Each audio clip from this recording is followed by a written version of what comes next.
Hola a todos los que ven mis videos, por fin después de un par de retrasos, les traigo un nuevo manhwas. También antes de empezar con quiero agradecerles a todos por haber llegado a los 1000 suscriptores, realmente me anima a seguir trayéndoles más contenido. Bueno, sin más espera, comencemos. Esta historia comienza en el reino Yun y podemos ver al emperador marcial Zhao Chen y a su futura esposa Luo contemplando la vista desde el palacio. Entonces el emperador le dice a Luo que el día de mañana ella será su esposa y pasará el resto de su vida con ella. Entonces ella le dice que le tiene un regalo. Entonces él pregunta ¿qué regalo? Entonces ella lo apuñala en el corazón. Él le pregunta a Luo ¿por qué? Entonces Luo le dice que no la culpe y le pregunta ¿quién le dio permiso? Entonces ella empuja a Zhao Chen y este cae del palacio. Entonces ella le dice que si quiere culpar a alguien que se culpe a sí mismo. Zhao Chen grita que no lo acepto. Vemos que mientras cae, una luz golpea a Zhao Chen. Este grita y rápidamente cambia la escena y vemos a un joven que grita en su cama. Este se levanta confundido y se pregunta ¿dónde estoy? ¿Y no morí? Cuando este se sienta en la cama, la puerta se abre y entra una mujer, diciendo que al fin despertó. La mujer lo abraza y le dice que su madre estaba asustada de muerte y que si él moría, ella no viviría más. Él se pregunta ¿madre? Entonces él ve los recuerdos del dueño anterior de su cuerpo. Entonces él se da cuenta que está en el país de Tianyuan, que es el hijo bastardo inútil de su familia,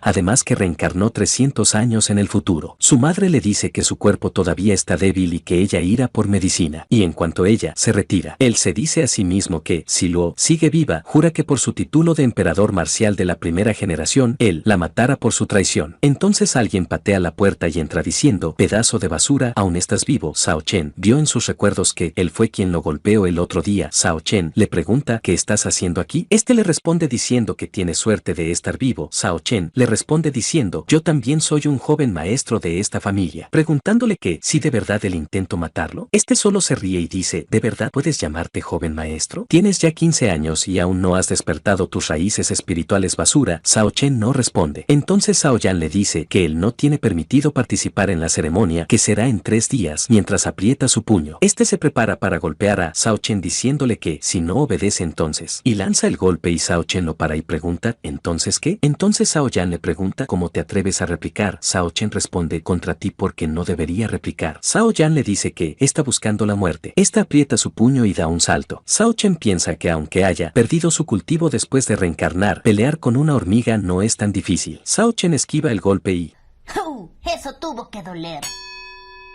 Zhao Yan grita del dolor. Entonces Zhao Yan le dice, ¿cómo te atreves a lastimarme? Este se levanta y le dice a Zhao Chen que este día nadie podrá salvarlo. Entonces la madre de Zhao Chen regresa y le grita a Zhao Yan, ¿qué es lo que estás haciendo? Ella lo amenaza diciéndole que, si se atreve a hacer algo, ella llamará a los ancianos de aplicación de la ley dentro de la familia. Zhao Yan piensa que no vale la pena que se encargara de Zhao Chen después de la ceremonia. Este antes de retirarse le dice a su tía que no deje salir a Zhao Chen de la casa o podría quedar atrapado en medio de un accidente. Su madre le pregunta por qué Zhao Yan se fue caminando de una forma extraña. Este solo dice que posiblemente sea una enfermedad. Entonces vemos que ya es de noche y podemos ver a Zhao Chen practicando en su cuarto. Este piensa que ha perdido tanto su cuerpo como su cultivo, pero que eso no le preocupa y podemos ver como varios libros alrededor de Zhao Chen. Y este sigue hablando ya que en su mente hay varias habilidades y técnicas que solo es cuestión de tiempo para volver al reino de emperador marcial. Entonces con un gesto de sus dedos, él acerca uno de estos libros y al frente de este está escrito técnica devoradora del cielo. Zhao Chen dice que esta técnica tabú es su última oportunidad, ya que cuando las personas despiertan sus raíces espirituales, estas nunca se podrán cambiar, pero que con esta técnica él podrá devorar las raíces espirituales de los demás y así mejorar las suyas. Entonces él podrá obtener las raíces espirituales que se oponen al cielo. Entonces la técnica se destruye en la mano de Zhao Chen y podemos ver cómo varias letras rodean. Entonces un agujero negro aparece en el pecho de Zhao Chen. Él reacciona debido al dolor en su pecho. Entonces él ve el agujero en su pecho y pregunta ¿qué es esto? Entonces esta pregunta ¿por qué esta cosa aún sigue aquí? Y nos cuenta que esto apareció cuando adquirió la técnica devoradora del cielo hace 300 años. No pensaba que lo seguiría después de 300 años. Entonces vemos como todas las letras se adentran en su cuerpo. Cuando termina el agujero se reduce gradualmente. Entonces Zhao Chen se pregunta ¿acaso yo reencarne debido a esto? Él piensa que si sigue cultivando esta técnica podrá descubrir los secretos de este agujero negro. Entonces podemos ver el área de entrenamiento. Podemos ver que Shao Chen ha llegado a este lugar. Ya este lugar tiene más densidad espiritual, ya que solo le quedan 3 días hasta la ceremonia. Tiene que darse prisa y entrenar. Él se sienta y empieza a meditar. Todos los demás a su alrededor solo lo insultan por ser una basura. ¿Cómo podría el marqués tener a un hijo tan inútil? En eso alguien grita, basura. Todos voltean a ver con asombro. Entonces este le pregunta si este es un lugar al que puedas venir. Vete de aquí. Shao Chen sonríe al ver que se trata de Shao Chen, nieto de segundo anciano, que despertó raíces espirituales de rango amarillo y que ya ha cultivado hasta la capa inicial del rango amarillo. Entonces Shao Chen le dice que un mero practicante en la etapa inicial del rango amarillo se atreve a provocarlo. Entonces Shao Chen le grita, ¿qué dijiste? Shao Chen responde, te dije que te largues, mostrando su poder. Entonces Shao Chen dice, como una basura como tú se atreve a hablarme así. Estás buscando la muerte. Entonces este arremete con su puño contra Shao Chen y grita, hoy te comerás mi puño. Y entonces Shao Chen esquiva el golpe y lanza el suyo gritando, ahora recibe el mío, dando de lleno en la cara de Shao Chen, mandándolo a volar. Los demás sorprendidos gritan que. Entonces Shao Chen se pone de enfrente de Shao Chen, preguntándole, ¿a quién llamaste basura? Shao Chen con miedo le responde, estaba equivocado, por favor no te me acerques. Este le responde, demasiado tarde. Entonces aparece el gran anciano de la familia Shao. Todos los demás piensan que Shao Chen está acabado, ya que el anciano siempre ha preferido a Shao Chen y siempre ha sido hostil hacia Shao Chen, que en repetidas oportunidades este le ha sugerido al marqués que expulse a Shao Chen. Shao Chen se agarra de la pierna del anciano y llorando este le dice que, si él no hubiera llegado Shao Chen lo hubiera matado. El anciano le grita a Shao Chen diciéndole, como un pedazo de basura como él se atreve a querer matar a uno de los genios de la familia. Este da un paso adelante y libera su presión espiritual, mientras le dice a Shao Chen que hoy él le enseñará una lección en lugar del marqués. Todos los que están cerca del anciano son puestos contra el suelo con solo su presión espiritual, mientras Shao Chen ni se inmuta con esta presión, pensando que quiere asustarlo con una presión tan débil. Entonces Shao Chen le dice al anciano que no puede distinguir lo bueno y lo malo, y si él fuera a dar una lección, sería injusta sin duda alguna. El anciano se pregunta cómo Shao Chen es capaz de permanecer de pie con esta presión. Entonces el anciano molesto envuelve su puño con su poder y le dice a Shao Chen quién es él para cuestionarlo. Cuando Shao Chen ve esto, expulsa su aura y podemos ver cómo se forma su apariencia de emperador marcial. El anciano se sorprende y se pregunta, ¿una voz? Entonces el anciano dice que las artes marciales en el país de Tianyuan se dividen en 6, que son amarillo, negro, tierra, cielo, innato y por último adquirido, que solo aquellos que están en rango marcial innato son capaces de usar la transmisión de sonido, pero Shao Chen ni siquiera ha despertado sus raíces espirituales. ¿Cómo es posible que pueda usarlo? Shao Chen le dice que se calle, que si sigue cultivando la técnica del fuego sol abrasador, él sufrirá por 7 días del fuego venenoso, que una vez invada su corazón, su muerte será inevitable. El anciano se sorprende al escuchar esto y a través de la transmisión de sonido, le pregunta a Shao Chen cómo es que él lo sabe. Nunca se lo ha dicho a nadie. Shao Chen le dice al anciano que si quiere vivir él deberá servirle con toda su fuerza y que solo tiene 3 respiraciones para pensarlo. 3. Mientras Shao Chen cuenta, Shao Chen continúa molestando a Shao Chen diciendo que se arrodille y se incline frente a él, que solo así él tal vez lo perdone. 2. Shao Chen continúa gritando que ahora ya no te atreves a hablar. Entonces el anciano le pregunta a Shao Chen por qué debería confiar en él y Shao Chen le responde, vivir o morir, la elección es toda suya. 1. Entonces el anciano decide que con tal de sobrevivir se arriesgara a confiar en Shao Chen. Entonces el anciano abofetea a Shao Chen y le grita que se arrodille. Entonces Shao Chen le pregunta al gran anciano qué fue lo que dijo, a lo cual el gran anciano le grita, te dije que te arrodilles y te disculpes con Shao Chen. Todos los demás se sorprenden de que el gran anciano golpeó a Shao Chen y está ayudando a una basura como Shao Chen. Se preguntan qué está pasando. Entonces Shao Chen le pregunta a Shao Chen, ¿quieres pelear? Este le ruega de rodillas al gran anciano, diciéndole que Shao Chen es solo una basura. ¿Por qué? Y antes de terminar la pregunta, el gran anciano lo patea, gritándole que se pierda. El gran anciano le grita que se ponga de rodillas y que se disculpe con Shao Chen ahora mismo. Intimidándolo con su aura, le pregunta si lo escucha. Entonces este hace lo que el gran anciano le dijo, se arrodilla y pide perdón a Shao Chen. Entonces Shao Chen le dice, lárgate. Entonces el gran anciano se acerca a Shao Chen y este le pregunta si puede decirle ahora cómo puede dispersar el fuego venenoso. Shao Chen le dice al gran anciano que tiene 2 condiciones, las cuales son, primero, no hablar de lo que ocurrió el día de hoy y, segunda, obedecerlo absolutamente en todas sus órdenes. El gran anciano le grita que no te pases, Shao Chen, a lo que Shao Chen le responde, acepta el trato o muere, tú decides. El gran anciano de mala gana acepta el trato y le vuelve a preguntar a Shao Chen cuál es el método de desintoxicación, a lo que Shao Chen le responde que el método para dispersar el fuego venenoso es esto, mostrándole al gran anciano un niño. Shao Chen le dice que debe beber una taza de orina de este niño cada mañana y noche por 7 días. Después que haya pasado ese tiempo él puede ir a buscarlo y lo ayudará a disipar el el veneno. El gran anciano le grita a Shao Chen, me has engañado. A lo que Shao Chen le responde que le crea o no, el atributo yang en la orina del niño puede ayudarlo con el veneno, que combata fuego con fuego. El gran anciano enojado le dice que lo olvide, que confiara en él esta vez. Entonces vemos que Shao Chen regresa a su cuarto a cultivar. Mientras cultiva él piensa acerca de la técnica devoradora del cielo, que en la primera capa el corazón se volverá de un color rojo escarlata, lo cual le permitirá absorber el poder de otras personas con éxito en sí mismo, y que una vez él alcance la novena capa, el corazón se volverá de un tono dorado, en donde todos los seres vivos entre el cielo y la tierra podrán ser devorados, convirtiéndose así en las raíces espirituales supremas. Él dice que, como un emperador marcial, un dolor cardíaco como este no significa nada y que durante la ceremonia él debe tener el primer lugar. Después de 3 días, su madre toca la puerta de su habitación. Este la abre y le dice, vamos madre. Y ella le pregunta, ¿a dónde vamos? Y Shao Chen le responde, a la ceremonia. Entonces podemos ver el altar divino de la familia del marqués. Podemos ver que es un memorial de piedra, con un dragón encima de él. Entonces Shao Chen se dice a sí mismo que para lograr su venganza primero tiene que despertar sus raíces espirituales. Entonces aparece Shao Yan, gritando el nombre de Shao Chen. Este le dice a Shao Chen, las palabras que te dije te entraron por un oído y te salieron por el otro. ¿Cómo te atreves a aparecer aquí? Y Shao Chen le responde que estás empezando a ser molesto. Lárgate. Este aparta a Shao Yan del camino y le dice a su madre, sigamos madre. Shao Yan enojado le dice a Shao Chen que está buscando la muerte e intenta golpearlo, pero uno de sus seguidores lo detiene, diciéndole que en este lugar está prohibido pelear aquí. Este voltea a ver a los guardias y piensa que después de la ceremonia se hará cargo de Shao Chen. Entonces el anciano a cargo de la ceremonia les dice, oficialmente doy inicio a esta ceremonia para despertar raíces espirituales. Entonces varias auras de colores envuelven el memorial y el anciano les dice, rápido ofrezcan una esencia de sangre a este memorial. Todos se ponen en posición y Shao Chen hace lo mismo que los demás. Podemos ver cómo sale una gota de sangre de la punta de los dedos y sale disparada al memorial. Entonces este emite una luz carmesí. Entonces una luz roja sale del memorial y golpea a uno de los presentes. Este ríe de alegría porque ha despertado sus raíces espirituales. Entonces uno tras otro van despertando sus raíces espirituales. Entonces Shao Yan se burla de Shao Chen, llamándolo basura y que siempre será basura, que todavía sueña con despertar sus raíces espirituales. El resto también se burla de Shao Chen diciendo que es hora de hacer las maletas y largarse de aquí. Su madre piensa que puede lograrlo, que ella tiene fe en él. Shao Chen se dice a sí mismo que no lo cree. Tuvo la oportunidad de reencarnar, no llevará una vida ordinaria y común, su destino está en sus propias manos. Entonces este grita, raíces espirituales despierten por mí. Y una luz sale del agujero negro del pecho de Shao Chen y golpea el monolito. Shao Chen se da cuenta que el agujero negro está devorando la luz espiritual. El anciano entonces siente algo y Shao Chen se da cuenta que ha despertado sus raíces espirituales y entonces el anciano da por finalizada la ceremonia. Entonces Shao Chen restringe su poder y la luz a su alrededor desaparece. Entonces todos piensan que ha fallado el despertar. Desde atrás Shao Chen y Shao Yan se burlan de él pensando que ha fallado el despertar de sus raíces. Entonces Shao Chen se burla de ellos en su pensamiento, ya que no se han dado cuenta que el despertar ha sido exitoso. La técnica devoradora del cielo ya ha devorado toda la luz espiritual, despertando sus raíces espirituales que él solo las está reprimiendo. Entonces Shao Chen piensa que su camino hacia la venganza ha empezado. Maldita Luo, solo espérame. Entonces su madre se le acerca y le dice que no se preocupe, en cuanto el maestro regrese, ellos dejarán el palacio. Pero entonces alguien le grita, ¿creen que se irán tan fácil? Entonces vemos que es Shao Yan con algunos de sus seguidores, rodeando a Shao Chen y a su madre. Este les dice que, anteriormente Shao Chen le había lastimado la entrepierna, que ahora mismo se lo devolverá, y Shao Chen voltea a ver a su madre y le dice, ¿por qué deberíamos irnos si ya desperté mis raíces espirituales? Todos se sorprenden de oír esto. Entonces Shao Yan dice, mentiras, la luz espiritual paso a través de ti y no dejo poder espiritual. ¿Acaso crees que todos somos estúpidos? Entonces Shao Yan le dice a Shao Chen, si de verdad has despertado tus raíces espirituales, pruébalo, para que después no digas que no te di ninguna posibilidad. Si de verdad las has despertado, entonces yo te daré todos los materiales de cultivo que he recibido. Entonces Shao Chen responde, bien, pero si no las he despertado, puedes hacer lo que quieras conmigo. Y Shao Yan piensa que hará experimentar a Shao Chen una vida peor que la muerte. Mientras tanto Shao Chen piensa que esto es perfecto, ya que la técnica devoradora del cielo requiere muchos recursos para su cultivación y ahora un idiota se ofrece para entregárselos. Entonces el anciano supervisor de la prueba les dice que ahora verificaran el rango de sus raíces espirituales. Entonces el memorial empieza a emitir auras de colores de nuevo. Entonces vemos que se forman 7 auras de colores enfrente del memorial. Entonces Shao Chen piensa que esos 7 colores, rojo, naranja, amarillo, verde, celeste, azul y púrpura, estos colores corresponden a los rangos amarillo, negro, tierra, cielo, innato, naturaleza y monarca de las raíces espirituales. Entonces el anciano dice, empieza, y podemos ver cómo sale un hilo escarlata del memorial y al tocar a los demás, estos muestran el color de sus raíces espirituales. Podemos ver también que Shao Sao Chen no es tocado por ninguna luz, todos los demás piensan que estaba mintiendo y que sí, solo había venido para hacer el ridículo. Entonces Sao Yan le grita a Sao Chen, ven aquí y sé mi perro. Y Sao Chen le dice estúpido. Mientras tanto vemos como el anciano, supervisor de la prueba, ve admirado como hay dos personas con raíces espirituales de rango tierra, diciendo la fama de la familia del marqués es bien merecida, y podemos ver como detrás del anciano están sentados el gran anciano y el segundo anciano de la familia. Entonces el anciano de la prueba dice que hay un joven que aún no ha despertado sus raíces espirituales y pregunta por qué aún sigue aquí. ¿Acaso está intentando falsificar los resultados de la prueba? El gran anciano ve al joven y se da cuenta que es Sao Chen, y el segundo anciano le pide perdón diciendo que ese es la vergüenza de la familia del marqués, se desharán de él de inmediato. Entonces el segundo anciano le grita a los guardias, llévense a esa basura de Sao Chen lejos de aquí ahora mismo, a lo que ellos responden como usted diga señor. Entonces antes de los guardias lleguen a Sao Chen, grita raíces espirituales abiertas. Entonces podemos ver como Sao Chen es rodeado por un gran pilar de aura roja. Todos se sorprenden de ver esto y todos los que rodean a Sao Chen piensan que cómo es posible que esta basura haya despertado sus raíces espirituales, no me lo creo. Entonces Sao Yan dice que es imposible. Cuando él despertó sus raíces espirituales, su madre se pone contenta diciendo que sabía que él podía hacerlo. Podemos ver que detrás de ella están Sao Yan y su madre, la segunda señora de la familia, y esta dice porque se sorprenden todos, solo son unas raíces de grado amarillo, y su hijo, Sao Yan, le responde que no es difícil de entender mamá, después de más de una década, él puede ser alguien normal, es claro pensar que su madre estaría feliz. Entonces vemos al gran anciano diciéndole al anciano de la prueba que casi cometen un error, pues parece que se había despertado sus raíces espirituales, a lo que el anciano supervisor le contesta porque el pilar de luz que lo rodea ha brillado por tanto tiempo. Entonces Sao Chen grita, raíces espirituales de rango amarillo, no estoy satisfecho. Entonces vemos cómo cambia de color la luz espiritual a un tono naranja, que son raíces espirituales de rango negro. Todos se sorprenden al ver el cambio en la luz espiritual. Mientras tanto Sao Chen piensa que la técnica devoradora del cielo es milagrosa y desea saber hasta qué rango puede mejorar sus raíces espirituales. Desde lejos Sao Yan dice que esto debe ser un error, es imposible que el nivel de Sao Chen pueda incrementarse. Su madre le dice que tiene razón, esto es lo máximo que puede alcanzar una basura como él. Entonces vemos como el aura cambia de nuevo y esta vez son raíces espirituales de rango tierra. Todos se sorprenden aún más después de ver el cambio de las raíces espirituales de Sao Chen. Se preguntan cómo una basura como él puede tener raíces espirituales de rango tierra y piensan que si la luz sigue aumentando, el siguiente debe ser cielo. Entonces la madre de Sao Yan dice que es imposible que esa basura sea más fuerte que mi hijo. En sus pensamientos Sao Yan se dice que no cree ser más débil que esa basura, definitivamente no lo creo. La madre de Sao Chen dice que no sabe qué hacer, ya que ahora la posición de su hijo es más alta que Sao Yan dentro de la familia. En eso Sao Yan recuerda que casi mata a golpes a Sao Chen y que, si él resulta ser más fuerte, seguramente él se vengará. Entonces este corre hacia Sao Chen diciendo que no puede permitir que Sao Chen se desarrolle, que debe encargarse de él ahora. La madre de Sao Chen le grita, ten cuidado. Sao Yan se abalanza con su puño, pensando que, si interrumpe la ceremonia, las raíces espirituales de Sao Chen se destruirán por el contragolpe de la luz espiritual. Este le grita a Sao Chen, vete de mi vista. Sao Chen le responde llamándolo idiota. Entonces el anciano supervisor le grita, maldito imprudente, ¿cómo te atreves a interrumpir la ceremonia del despertar de raíces espirituales? Este apunta su mano hacia él gritándole que se largue y golpea a Sao Yan con su poder. Todos se sorprenden de ver que el anciano protegió a Sao Chen, además que piensan que Sao Chen tiene raíces de rango tierra, así que es natural que lo proteja, ya que pueden considerarlo como un talento sobresaliente. Entonces la madre de Sao Yan corre hacia él. Sao Yan piensa que estaba casi cerca de lograrlo. Entonces la madre de este le grita al anciano, ¿cómo te atreves a atacar a mi hijo? El anciano le responde que, si no fuera por la reputación del marqués, su hijo ya estaría muerto. Los dos ancianos de la familia le piden al anciano que calme su ira, mientras que la madre de Sao Yan se asusta, ya que en su ira ofendió a quien no debía ofender. En eso Sao Chen grita, ábrete, y el color de sus raíces espirituales vuelve a cambiar, volviéndose raíces de rango cielo. Todos quedan sorprendidos que, de ser una basura a ser un genio es increíble, además que ahora su talento puede considerarse entre el top 20 del país de Tianyuan. El anciano se sorprende al ver que las raíces espirituales de Sao Chen cambiaron a raíces de rango cielo. Entonces Sao Yan grita, esto es imposible, como él puede tener raíces de rango cielo, debe haber algo mal con el altar. Entonces el anciano le pregunta, ¿qué es lo que has dicho? Y le grita, estás buscando la muerte, ¿cómo te atreves a juzgar al altar espiritual? Cállate. Entonces este le dice a su madre, no creo nada de esto. Entonces su madre le dice que no se preocupe, que todo se resolverá cuando la gran señora vuelva. Entonces Sao Yan dice, es cierto, si el talento aumenta más, será un peligro para el hermano mayor, la gran señora sin duda no lo dejará pasar. En eso Sao Chen piensa que con raíces espirituales rango cielo es suficiente. Entonces las raíces de Sao Chen vuelven a cambiar, todos sorprendidos y emocionados gritando la posibilidad de que Sao Chen pueda despertar raíces de rango innato. El anciano supervisor se emociona de saber que hay posibilidades que Sao Chen pueda despertar raíces espirituales de rango innato. Él dice que, si realmente despierta las raíces espirituales de rango innato, la familia del marqués resurgirá. El gran anciano de la familia le agradece sus amables palabras, mientras que el segundo anciano piensa que si de verdad pasara eso, entonces la gran señora, uno de los presentes, señala que la luz está cambiando de nuevo, y el que está a su lado dice, algo está mal porque la luz ha descendido de rango. Entonces vemos como las raíces espirituales de Sao Chen descienden de rango desde cielo, tierra, negro, hasta volver a rango amarillo. Todos piensan que el altar reconoció que Sao Chen no posee raíces espirituales de rango cielo, que después de todo eso él regresara a las raíces de bajo nivel. Todo esto fue una pérdida de tiempo, que la basura siempre será basura. Entonces Sao Yan se ríe de él. Dicen que él siempre será basura en sus ojos. El anciano aparta la vista pensando que es una lástima, y pensar que él creía que podría ver el nacimiento de un genio realmente que lastima. Entonces vemos como Sao Yan se acerca a Sao Chen diciendo que nadie puede detenerlo ahora, diciéndole a Sao Chen, el día de hoy realmente te dejaré lisiado. La madre de Sao Chen le grita que corra. Entonces la madre de Sao Yan la detiene diciéndole que las mujeres no pueden interferir en asuntos del altar espiritual. El gran anciano se preocupa al ver esto, pensando que si Sao Chen muere, él no sabrá cómo sanar su lesión. Entonces el gran anciano salta y le grita a Sao Yan que se detenga, nadie puede interferir en la ceremonia del despertar. En eso aparece el segundo anciano detrás de él, diciéndole que no debería precipitarse así, que eso es solo una competencia entre jóvenes de la misma generación, no es necesario que el gran anciano se involucre. Entonces el gran anciano le grita que se aparte mientras lanza su puño, y el segundo anciano le responde que eso dependerá de sus habilidades. Ambos chocan sus poderes.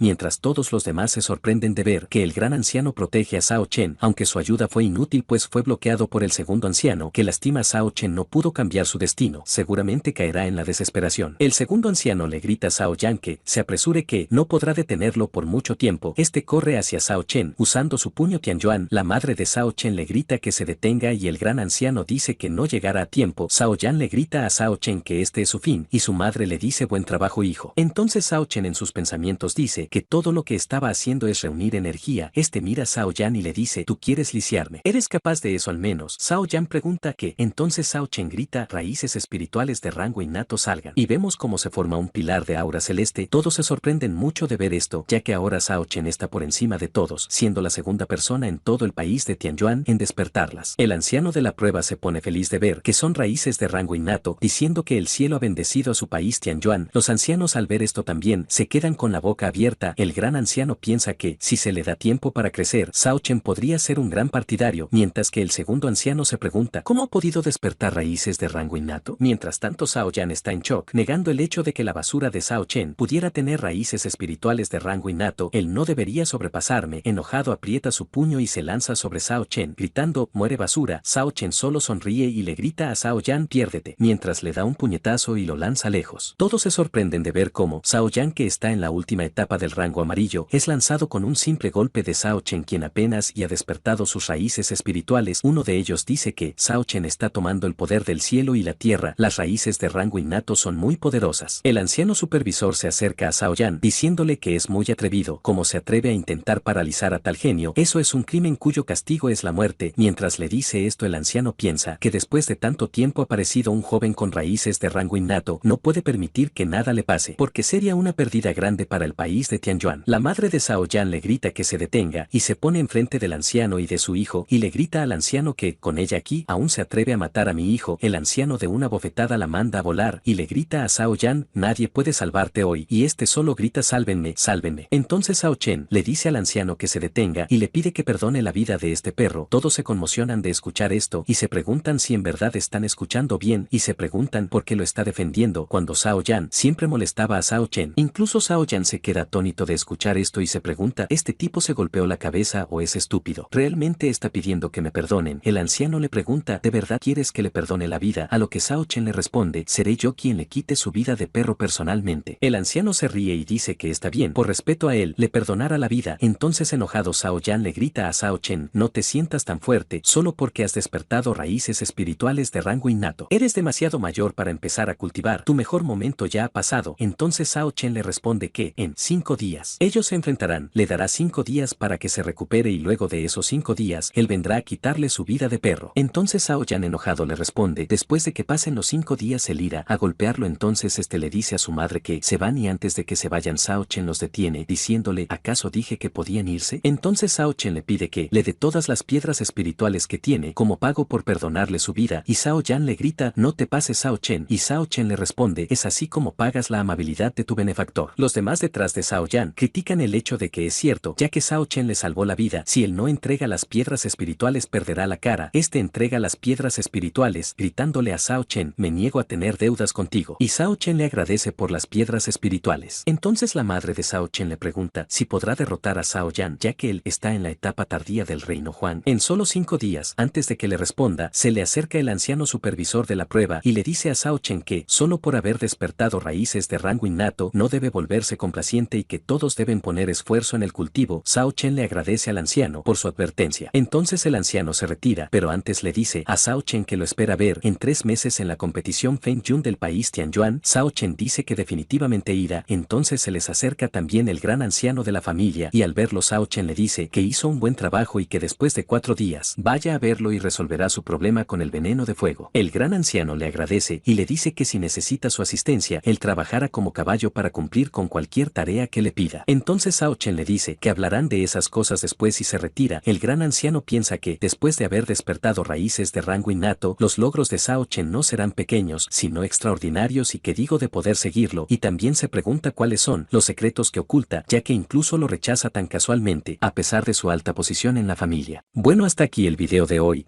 Antes de terminar quisiera pedirles, esta vez si pueden dejar un comentario, acerca de qué les parece el video, así como también en mis videos, para poder saber que se puede mejorar y además, para decidir si continuar o no, ya sea la historia que les acabo de traer como la segunda historia en el canal, el cual te sugiero pasar a ver, enlace en la descripción del video y dejar tu comentario acerca de este. Bueno, sin más me despido.